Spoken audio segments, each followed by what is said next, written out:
Mieru tev un tavam namam jaunā Dieva dāvātajā žēlastības dienā. Manī pacēlās jautājums, kas ir žēlastība? Un tas ir kaut kas labs. Tas ir, kas tad tas ir?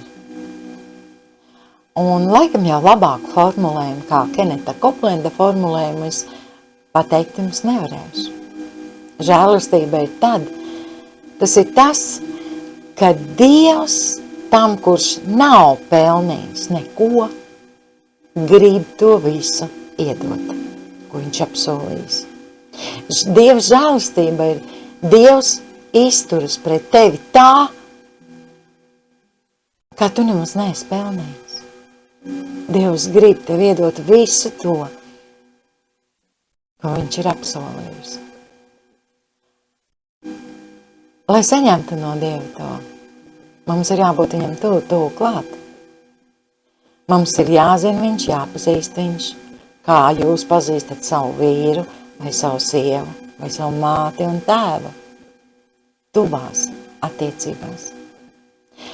Vēstījums īsi pa galveno aicina domāt par Dievu.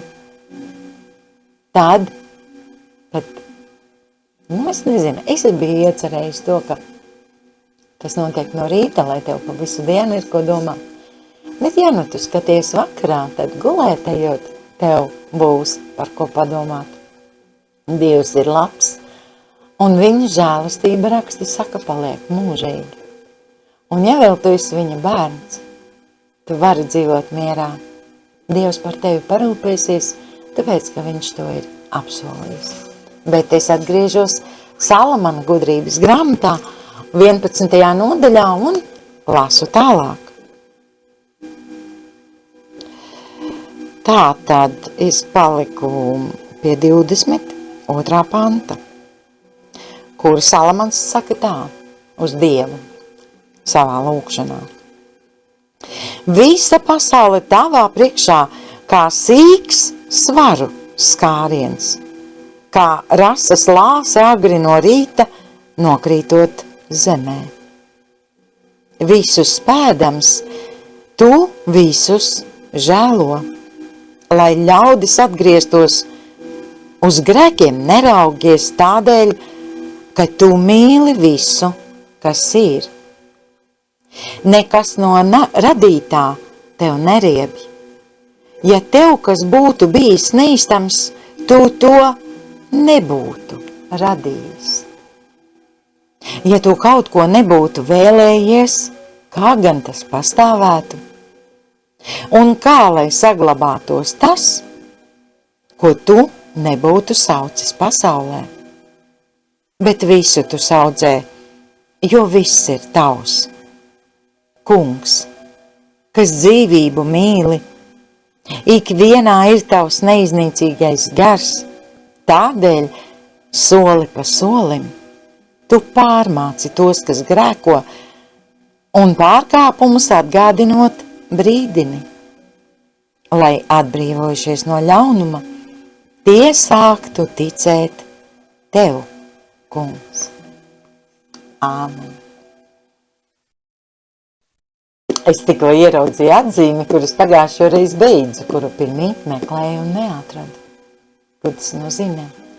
Tas nozīmē, ka uz šo pašu rakstu vietu, uz kuru mēs skatījāmies pirmdienu, otrdienu un trešdienu, mēs paskatījāmies no cita redzes loka.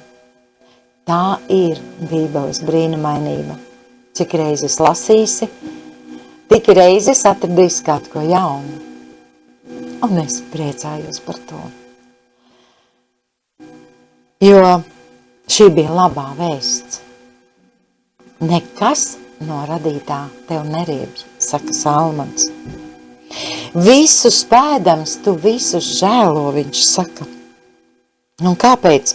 Lai ļaudis atgrieztos uz grēkiem, Dievs neraugās, tādēļ, ka viņš mīl visu, kas ir. Viņš dzēš tavus grēkus un dara to sava dēla Jēzus Kristus asinīs. Patiesībā ar cilvēku prātu to aptvert nav iespējams. Cik liela ir Dieva mīlestība, cik liela ir viņa žēlastība. Nekas tam nespēja līdzināties. Un kad mēs iegūstam Dievu, kad mēs viņu iepazīstam un sākam to saprast, cik ļoti viņš tevi mīl, cik ļoti viņš mani mīl, cik ļoti svarīgs ir katrs cilvēks uz zemes, neskatoties uz viņu daudzumu. Mēs varam viņam uzticēties. Mēs tiešām varam Dievam uzticēties. Kaut kur dzirdēju, ka tikai tad, kad mēs sākam saprast, cik ļoti Dievs mīl mūs, mēs varam piedot visiem, kas mums dara pāri. Dievs ļoti tevi mīl. Tu esi viņa acu raugs. Bībele saka, ka tu esi dārgs un vērtīgs viņa acīs. Abu savu roku plaukstās viņš tevi ir ierakstījis. Tu esi viņa lolojums. Tu esi viņa mīlums.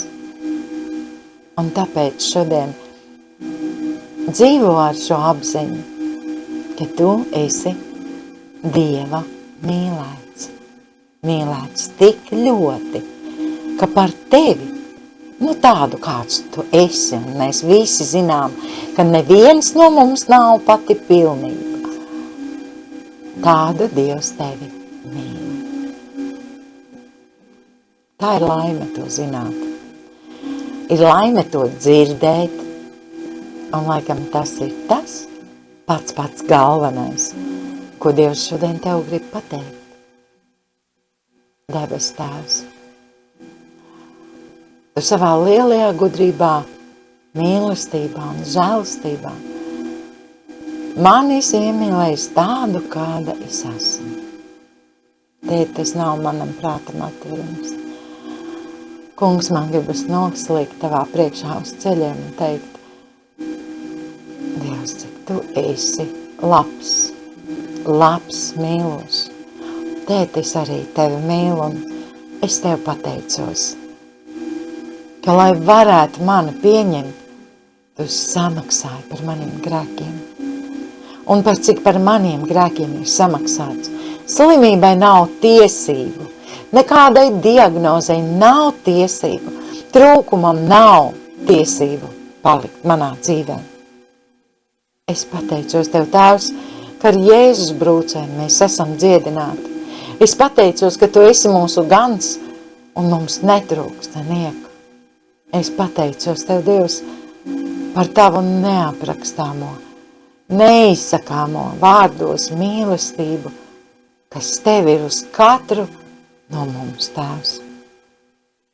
Kungs, dod mums gudrību dzīvot tā, lai mūsu dzīves pienes tev slavu, godu un pateicību, Tēvs, lai tavam vārdam ir gods, slava un pateicība Jēzus Kristus vārdā. Āmen. Paldies, Tēvs!